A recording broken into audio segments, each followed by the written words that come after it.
میرے دوستوں، یہ چاند رات کے ایام، یہ آخری عشرے کے ایام بازاروں والے ایام نہیں ہیں، یہ ہمارے لیے واللہ یہ اپنے رب کو راضی کرنے کے ایام ہے۔ سرکار صلی اللہ تعالیٰ علیہ وآلہ وسلم نے اس شخص کو بدبخت کہا ہے، حضور نے اس شخص کو بدبخت کہا ہے کہ جو رمضان حاصل کرے، اس کی زندگی میں رمضان آ گیا لیکن اس نے اپنی بخشش نہیں کروائی، وہ اپنی بخشش نہیں کروا سکتا۔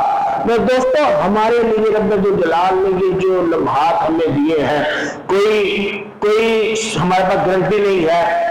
2 دن پہلے وہ حاجی اپنا جمیل صاحب کا وصال ہوا، ابھی یہ پتا چلا کہ یہ مسجد کے مسائل ان کا وصال ہو گیا، کسی کی کوئی گارنٹی نہیں ہے۔ یہ تو ان کی خوش قسمتی کہ رب الجلال نے انہیں ماہ مبارک عطا کیا ہے، اور پھر خوش قسمتی جمعۃ الوداع عطا کیا ہے، یہ تو ان کے مقدر ہے۔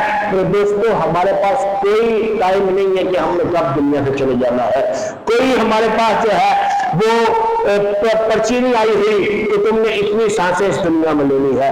ہم نے اپنی نمازوں سے بھی غفلت کی ہوئی ہے، ہم نے اپنے روزوں سے بھی غفلت کی ہوئی ہے۔